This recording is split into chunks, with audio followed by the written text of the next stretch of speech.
Baik, saudaraku pemirsa dan pendengar dimanapun Anda berada, kita lanjutkan kembali kebersamaan kita di siang hari ini dalam program Siraman Manis Ramadan 1438 Hijriah. Silaturahim Ramadan Imam-Imam Palestina ke Indonesia. Dan kita akan menyimak kali ini foto-foto kondisi terkini di Suriah.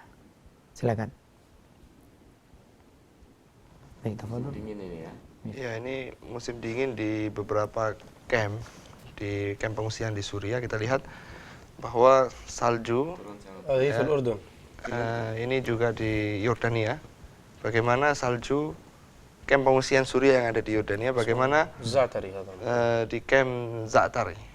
Ini bagaimana mereka melawan dingin hanya tinggal di kemah tenda-tenda kain. Suriah itu tadi ya. Ya, ini كل عام في البرد يموت من البرد أطفال. Setiap musim dingin banyak sekali anak-anak kecil yang meninggal karena kedinginan. Karena memang keadaan seadanya seperti ini yang kita saksikan di foto. Bahkan kemah saja sudah sebagian tidak bisa melawan salju, dan saljunya masuk di tenda-tenda seperti itu. Dan di atas salju ya. Iya. Nah, ini ketika salju hilang ini juga ada problem baru, yaitu apa? Ya, tentu daerah akan menjadi طبعا هذا البرد عندنا مثل كأنك تدخل ثلاجة بارد جدا جدا يعني تكون تحت الصفر أحيانا. نعم. Dingin di tempat kita, beliau sampaikan ini ketika badai ini ya. Ini ada awasif thalji. هواء ومطر وثلج. Nah, ini ketika ini foto ini diambil ketika saya ingat itu ketika ada badai salju. Jadi turun salju waktu itu ada badai.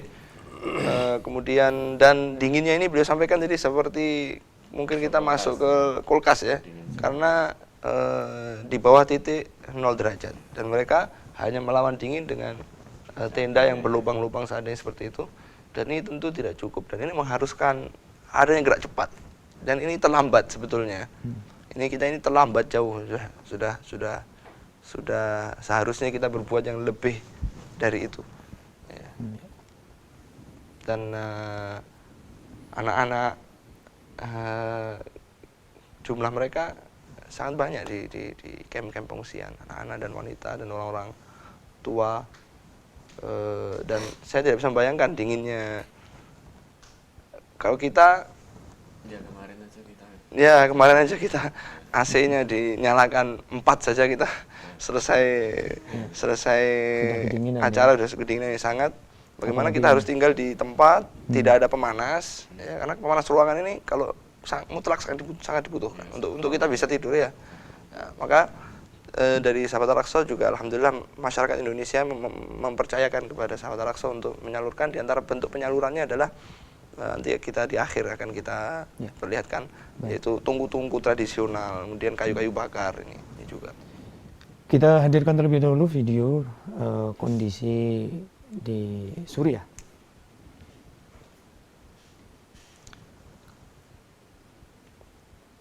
طبعا هذا الذي رأيتموه كان في مثله في غزة أيضا. في غزة أيضا. نعم لأنه يوجد مخيمات. Di Gaza pun juga ada camp-camp. Ini adalah video-video tentang penyerahan bantuan ini di Suriah dari Sahabat Al-Aqsa, Sahabat Suriah. Ini pengoperasian gudang-gudang kayu bakar. Oh, untuk tungku itu? Ya, karena tungku dipanaskan dengan kayu bakar karena nggak ada listrik.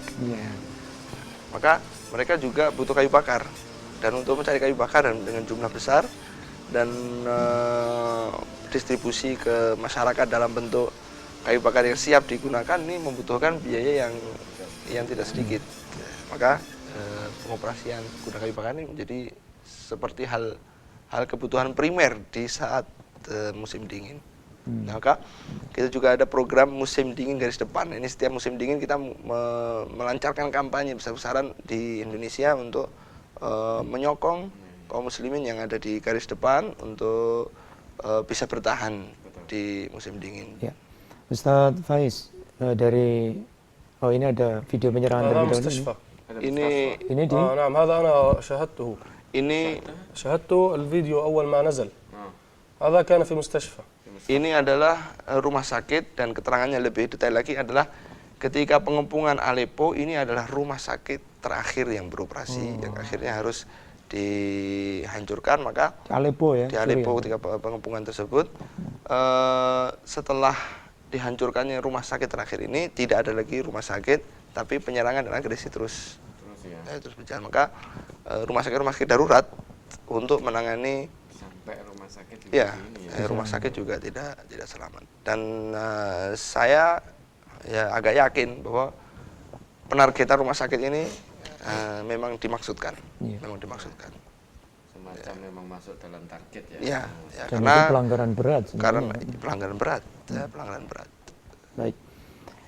Apabila masyarakat Indonesia pada umumnya yang ingin berkontribusi untuk perjuangan ataupun juga untuk membantu saudara-saudara kita yang ada di Palestina maupun di Suriah melalui Sahabat Al-Aqsa, bisa disampaikan? Bisa melalui para relawan ya di masing-masing kota. Ya. Ya, kalau di Kota Solo bersama kami sendiri. Ya, kemudian bisa juga melalui rekening yang dicantumkan secara lengkap di situs www.sahabatalaqsa.com. Salah satu rekening yaitu rekening Bank Syariah Mandiri, nomor rekening 7744 123458, rekening Bank Syariah Mandiri. Kemudian rekening BNI Syariah 7744123459, hanya ada beda di akhirnya. Semua atas nama Yayasan Sahabat Al-Aqsa Yayasan. Sahabat Al-Aqsa. Yayasan Sahabat Al-Aqsa ya. Baik, saya ulangi bagi pemirsa dan pendengar yang ingin berkontribusi melalui Sahabat Al-Aqsa di nomor rekening Bank Syariah Mandiri 7744123458. Kemudian Bank BNI Syariah di 7744123459. Dan insya Allah nanti Sahabat Al-Aqsa akan menyerahkan langsung ke lokasi, baik itu di Suriah maupun di Palestina. melalui lembaga As-Sarra. Kita bekerjasama dengan As-Sarra Foundation.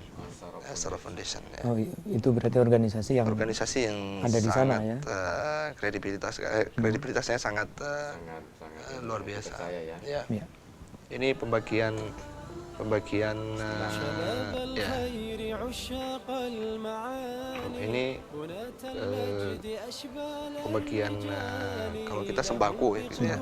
Sembako untuk dibagikan dengan tag musim dingin garis depan. Ya, kita kampanye musim dingin garis depan, keluarga Indonesia sayang keluarga Suriah. Itu. Ini bantuan bisa masuk dengan mudah. Dengan lancar ya. Ya, Kesulitan juga itu. ya As-Sarra Foundation, kalau kita di sini perjuangannya mengumpulkan dana, As-Sarra Foundation punya perjuangan tersendiri untuk memasukkan dan menyalurkan dana ke, tentu dengan bantuan lembaga-lembaga internasional yang lain seperti, dan pemerintah Turki sangat terdepan dalam hal ini, antara lembaga IHH dan lainnya. Ya, ini. Baik, kita sudah berada di akhir jumpa kita, dan sebagai penutupnya bisa disampaikan pertanyaan kepada saya, pesan yang ingin disampaikan kepada kaum muslimin Indonesia terkait dengan banyaknya problem masalah yang muncul di Timur Tengah, kemudian juga ajakan untuk membantu saudara-saudara kita yang ada di sana. في نهاية المطاف من البرنامج وختاما نريد استماع الكلمة الأخيرة منك. ما الواجب على المسلمين إندونيسيا فعله لدعمه ولمساندة إخواننا في غزة وكذلك في سوريا وفي بلدان الشرق الأوسط الذي يصيب بالحصار والاحتلال وما أشبه ذلك. الكلمة الأخيرة منك. نعم. بداية على الشعب الأندونيسي أن يحمد الله سبحانه وتعالى وأن يشكره على نعمه وعلى نعمة الأمن التي هو فيها، التي هي أصلا يعني مأخوذة من كثير من الدول ومن الشعوب ولكن الله سبحانه وتعالى امتن عليكم بهذه النعمة، وإن بالشكر تدوم النعم وتستمر. ونسأل الله سبحانه وتعالى أن يبقي هذا الشعب وهذا البلد المبارك في أمن وأمان وسلم ورخاء وسخاء إن شاء الله. Yang pertama, apa yang harus dilakukan oleh kaum muslimin di Indonesia pada khususnya? Yang pertama, harus kaum muslimin bersyukur kepada Allah Subhanahu wa taala dan banyak-banyak memuji Allah Subhanahu wa taala atas keamanan yang Allah Subhanahu wa taala berikan di Indonesia ini, yang tidak dirasakan di beberapa kawasan. Dan dengan kita bersyukur, nikmat itu akan terus berlanjut, bahkan akan ditambahkan oleh Allah Subhanahu wa taala. وإن من شكر الله سبحانه وتعالى لهذه النعمة أن يقفوا مع إخوانهم. فالنبي صلى الله عليه وسلم يقول: المؤمنون كالبنيان يشد بعضهم بعضا وشبك بين أصابعه. وهذا حديث عمدة في هذا الباب، في أن المؤمن يجب أن يساعد أخاه المسلم، وأن يعينه، وأن يقف في مصائبه، وأن يفرح لفرحه، وأن يحزن لحزنه. ومن أسباب هذا النصر بداية الإيمان بالله سبحانه وتعالى والبعد عن المعاصي والذنوب، حتى يحل لنا نصر الله سبحانه وتعالى. فالله لا ينصر من يعصيه، كيف ينصرك الله سبحانه وتعالى وأنت تعصيه؟ هذا الأمر الأول. الأمر الثاني هو بالإنفاق. فالمال الذي أتاك الله سبحانه وتعالى هو وديعة عندك وليس لك، هو لله سبحانه وتعالى، استأمنه عندك في حياتك الدنيا حتى إذا مت أخذ منك وذهب إلى غيرك. فالأصل فيك أن تنفق من هذا المال، مال الله سبحانه وتعالى الذي آتاك، وأن تقف مع إخوانك. والآن نحن في شهر رمضان المبارك، والحسنة مضاعفة فيه لبركة هذا الشهر الكريم. والنبي صلى الله عليه وسلم كان جوادا كريما، ولكنه كان في رمضان أجود ما يكون، وكان كالريح المرسلة عليه الصلاة والسلام. فنبادر بالإنفاق ونستشعر الجهاد في سبيل الله في الإنفاق. فالله سبحانه وتعالى يقول: وجاهدوا في سبيل الله بأموالكم وأنفسكم، بالمال. فهذا واجب على الأمة جميعا، وهو ليس سنة وليس نفلا، إنما هو واجب. فإن الأمة تأثم بتقصيرها إذا لم تقم بدعم إخوانها وبالإنفاق عليهم وبمساندتهم بالغذاء والدواء والطعام وكل أنواع المساعدات التي يحتاجونها. والأمر الثالث وهو بالدعاء، والدعاء سلاح مهم خطير، لا يجب على المسلم أن يتهاون فيه وأن يقصر فيه، فهو أقل ما يقدم. إن كان لا يستطيع أن يقدم السلاح ولا يستطيع أن يقدم المال ولا الغذاء ولا الدواء، فإنه يستطيع أن يقدم الدواء. لا أحد منا لا يستطيع أن يدعو الله سبحانه وتعالى، فباب السماء للعبد دائما مفتوح في السجود وفي الصلاة وفي أثناء الصيام، في الأوقات المحبوبة مثل ساعة يوم الجمعة، وبين الصلاة وبين الأذان والإقامة. وهذه الأوقات كلها يستطيع المؤمن أن يدعو الله سبحانه وتعالى أن يفرج كرب إخوانه، وأن يدعو على أعداء الإسلام بأن يدمرهم الله سبحانه وتعالى. ونهاية الصبر، والصبر هو مفتاح الفرج. والله سبحانه وتعالى يقول: أم حسبتم أن تدخلوا الجنة ولما يعلم الله الذين جاهدوا منكم ويعلم الصابرين. فختاما نسأل الله سبحانه وتعالى أن يهون على هذه الأمة، وأن يرفع عنها البلاء والوباء والفتن، وأن يجعلها أمة واحدة مجتمعة على كلمة واحدة يعزها وينصرها على أعداء الإسلام. والله سبحانه وتعالى غالب على أمره، والله قادر على كل شيء، وإنما هو تقصير من أنفسنا. ونسأل الله سبحانه وتعالى أن يغفر لنا وأن يتجاوز عنا تقصيرنا، وأن لا يؤاخذنا بما فعل السفهاء منا.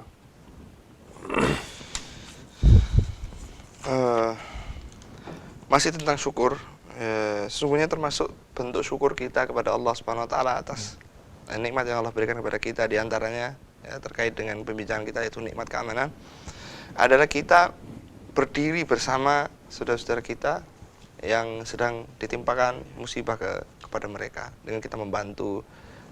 Artinya wujud syukur kita itu apa? Dengan kita membantu saudara-saudara kita yang ada di Palestina, Suriah, dan di belahan negara yang lain. Dan perlu kita tahu ada beberapa sebab pertolongan Allah Subhanahu wa taala turun kepada umat Yang pertama adalah kita beriman kepada Allah, yakin kepada Allah, berhusnudzon kepada Allah, berprasangka baik kepada Allah Subhanahu wa taala, dan kita jauh dari maksiat. Karena apa? Ucapan beliau yang sangat indah sekali dan menurut saya ditulis dengan tinta emas, karena Allah nggak akan menolong orang yang bermaksiat kepadanya. Allah nggak akan menolong orang yang bermaksiat kepada Allah Subhanahu wa taala. Kemudian yang kedua, dengan kita berinfak fi sabilillah. Kita harus tahu bahwa harta yang Allah Subhanahu wa taala berikan kepada kita ini titipan dari Allah Subhanahu wa taala. Dan jika kita meninggal, kita wafat, titipan itu diambil lagi, diberikan kepada yang lain. Maka kita harus gunakan sebaik-baik mungkin untuk kepentingan di jalan Allah Subhanahu wa taala, yang akan kita ambil nanti buahnya ketika kita bertemu dengan Allah Subhanahu wa taala. Allah pun sampaikan dalam firman-Nya yang banyak, yaitu berjuanglah di jalan Allah dengan harta kalian dan jiwa kalian. Ada beberapa poin penting bahwa dengan harta ini lebih murah daripada dengan jiwa. Jika kita tidak pernah mempersembahkan yang murah, maka untuk mempersembahkan yang mahal nggak mungkin. Yang murah didahulukan, ya, supaya ketika kita biasa mempersembahkan yang murah, yang mahal nanti ya, akan lebih mudah untuk kita memberikan. Dan juga ini adalah kewajiban, ini bukan sunnah, ini bukan nafilah, bukan tatawu atau amalan-amalan sukarela yang lainnya, bukan. Ini kewajiban yang kita akan berdosa jika kita tidak maksimal dalam upaya kita untuk membantu dan berinfak, karena ini kewajiban, ya. Dan sabda Nabi SAW, ya, al-mu'minin kal-bunyani yashuddu ba'duhu ba'dha. Orang muslim dan orang mukmin dengan orang yang mukmin lainnya ini seperti bangunan yang saling menguatkan. Dan Nabi SAW merapatkan tangan beliau yang mulia seperti ini, syabbaga baina asabiha, merapatkan tangannya seperti ini. Jadi kaum muslimin dengan kaum muslimin yang lain ini seperti ini. Ya, di dalam hadis yang lain disebutkan seperti tubuh yang satu. Ya, jika tangannya sakit, semua merasakan. Ya, tidak masuk akal, tentu tidak bisa diterima dengan akal sehat. Jika tangannya sakit dia potong, tangannya sakit di sini dia potong. Ya. Maka ini betul-betul hal yang sangat serius, betul-betul hal-hal yang sangat harus diseriusi dalam kehidupan kita. Jadi berinfak fisabilillah ini adalah bentuk kewajiban. Yang ketiga adalah berdoa kepada Allah Subhanahu wa taala. Doa ini adalah senjata yang sangat berbahaya sekali, ya, yang sangat ampuh sekali. Yang banyak dari kaum muslimin dia kurang maksimal dalam menggunakan senjata yang, ya, ini adalah anak panah di malam hari yang tidak pernah meleset, ya, seperti perkataan Imam Syafi'i. Kemudian ini semua orang bisa, tidak ada ceritanya orang tidak bisa berdoa. Ini kita mengangkat tangannya kepada Allah Subhanahu wa taala, Allah Subhanahu wa taala akan kabulkan. Dan maka minimal dari setiap muslim yang mendengar kabar ini dan para pemirsa semuanya untuk ikut menyumbangkan doanya. Jika tidak mampu menyumbangkan makanan, selimut, pemanas ruangan, obat, pendidikan, maka jangan pernah terlewatkan doa ini. Jangan pernah terlewatkan. Karena semuanya bisa. Semuanya bisa. Yang keempat, yang terakhir, yaitu kita sabar. Ya, kita bersabar. Ya, sebagaimana mereka bersabar, kita juga bersabar. Ya, mau sampai kapan sih kita bantu terus? Ya, kan gitu. Kadang tanya, ini bantu lagi. Mau sampai kapan? Ya, kitanya bantu aja nggak sabar. Bagaimana mereka kaum muslimin di sana? Mereka sabar, ya. Mereka diuji kesabarannya. Ya, diuji kesabarannya. Dan inilah Allah pun Subhanahu wa taala berfirman, am hasibtum an tadkhulul jannah. Apakah kalian mengira masuk jannah begitu saja gitu ya? Apakah kalian akan masuk surga begitu saja padahal belum nampak? Ya Allah, mana orang-orang yang berjuang dan mana orang-orang yang sabar, mana orang yang sungguh-sungguh dan mana orang-orang yang sabar. Mudah-mudahan Allah Subhanahu wa taala menyatukan umat ini menjadi tubuh yang satu kembali. Allah Subhanahu wa taala mampu, Allah Subhanahu wa taala Maha Kuasa. Tinggal kita, ya, tinggal kita yang sebetulnya kurang maksimal. Jika kita maksimalkan dalam upaya, insya Allah pertolongan Allah akan segera diturunkan oleh Allah Subhanahu wa taala. Dan semoga Allah Subhanahu wa taala menyelamatkan kita semuanya dan memberikan memberikan keamanan, memberikan ke lapangan pada kita semuanya dan segera memberikan pertolongan kepada saudara-saudara kita yang ada di belahan bumi yang lain. Ya, baik, terima kasih. Tidak terasa kita sudah berada di akhir jumpa kita kesempatan siang hari ini. Syukron, jazakumullah khairun katsir. Insyaallah di tahun mendatang kita ada rencana lagi untuk bisa bekerja sama dengan sahabat Al-Aqsa, bisa menghadirkan siraman manis tahun mendatang insyaallah. Assalamualaikum warahmatullahi wabarakatuh. Pemirsa dan pendengar dimanapun Anda berada, demikian tadi seluruh rangkaian dari program Siraman Manis. Terima kasih atas perhatian Anda. Insya Allah kita akan berjumpa di Ramadan yang akan datang. Billahi taufiq wal hidayah. Wassalamualaikum warahmatullahi wabarakatuh.